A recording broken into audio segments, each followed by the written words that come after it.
हम अगर कहते हैं कि वेदों में सत्य है तो माने उपनिषदों में सत्य है, ठीक? क्योंकि वेद स्वयं कहते हैं कि उपनिषदों से ऊंचा कुछ नहीं। उपनिषदों में सत्य है और सत्य दो होते नहीं। उपनिषदों में सत्य है और सत्य दो होते नहीं।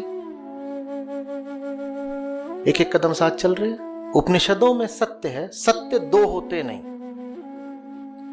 तो आपको अगर कोई धार्मिक बात ऐसी मिलती है जो उपनिषदों के विरुद्ध जाती है तो तत्काल उसको क्या मान लेना है? असत्य ही है ना।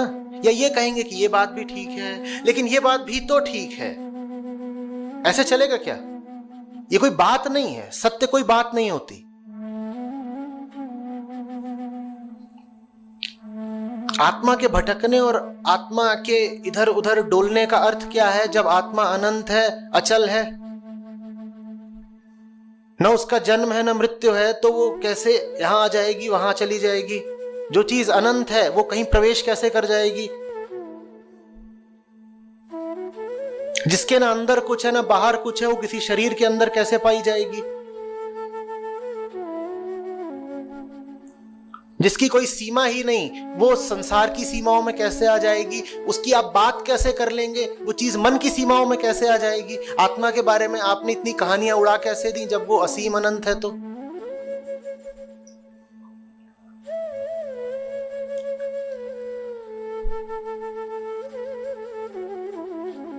भारत के पतन का कारण अगर मुझसे कोई पूछे कि एक बताइए, तो मैं कहूंगा आत्मा शब्द का दुरुपयोग।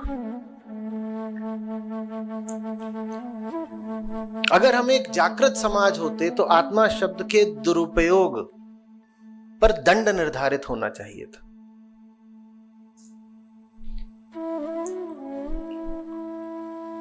और आत्मा को लेकर जो किस्से कहानियां बनाए उन्हें सीधे सीधे अपराधी घोषित किया जाना चाहिए था, क्योंकि आत्मा ही आपकी आखिरी संभावना है। आत्मा ही आपको बचा सकती है, उसी के लिए आप जी रहे हो। और अगर किसी ने उसे ही दूषित और भ्रष्ट कर दिया तो फिर अब आपके लिए बचा क्या? सब नष्ट हो गया ना।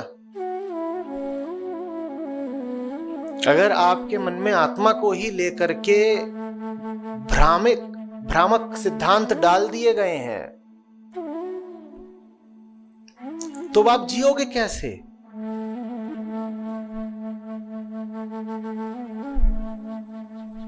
ये तो ऐसी सी बात हो गई कि जो मरीज के लिए आखिरी और सबसे ऊंची दवाई हो सकती थी, बिल्कुल रामबाण, वो भी बेअसर कर दी गई।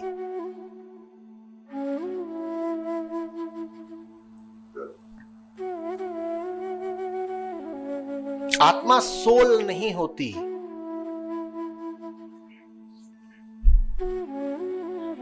जहां कहीं भी आप आत्मा के साथ सोल, रूह आदि पढ़ें, जान लीजिएगा कि मामला बहुत बहका हुआ है। जहां कहीं भी आप इस तरह कोई बात पढ़ें कि आत्मा का गमन आवागमन हो रहा है, वहां भी जान लीजिएगा कि या तो समझे नहीं है या भटका रहे हैं।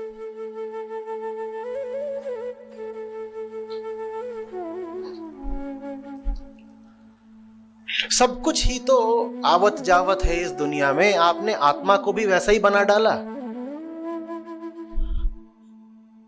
सब कुछ ही तो परिवर्तनशील है इस दुनिया में, आपने आत्मा को भी वैसा ही बना डाला। तो आत्मा आपके किस काम की बची अगर वो चीज भी सांसारिक हो गई? तो ले दे करके ये मटीरियलिज्म ही है कि आप आत्मा को भी मटीरियल के गुणों से आरोपित कर दें। जो काम पदार्थ करता है, जो काम भौतिक होता है, वो सारे काम अगर आप आत्मा से भी करवाने लग जाएं तो ये आपने क्या करा है? ये आपने आत्मा को भी मटीरियल ही बना दिया ना। क्यों बना दिया? क्योंकि हम ऐसे लोग हैं जिन्हें मटीरियल की, पदार्थ की बड़ी लिप्सा रहती है। और हम ऐसे अहंकारी हैं जो मानने को तैयार ही नहीं होते कि पदार्थ से हटकर कुछ हो सकता है। तो हमने आत्मा के आयाम को भी भौतिक बना डाला, हमने आत्मा को भी खींचकर इस दुनिया में ही डाल दिया कि आत्मा ऐसी होती है, पेड़ पर चढ़ जाती है, पेट में घुस जाती है, फलाने लोक में चली जाती है, ऐसा करती है, वैसा करती है। ये सब काम कहाँ होते हैं?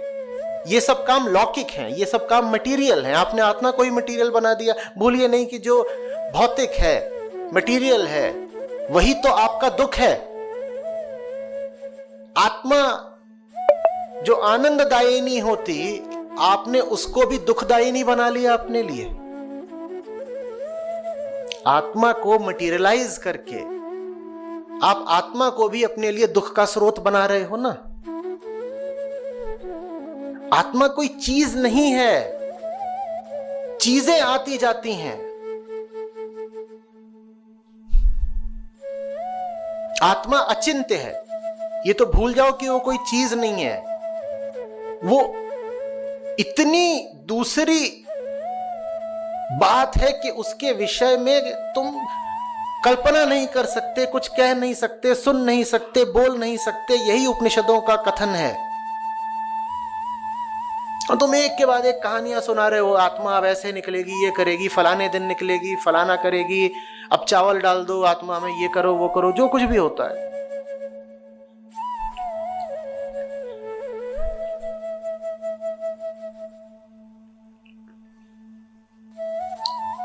आत्मा आत्मा है।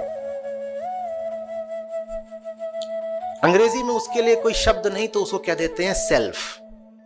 सोल नहीं है।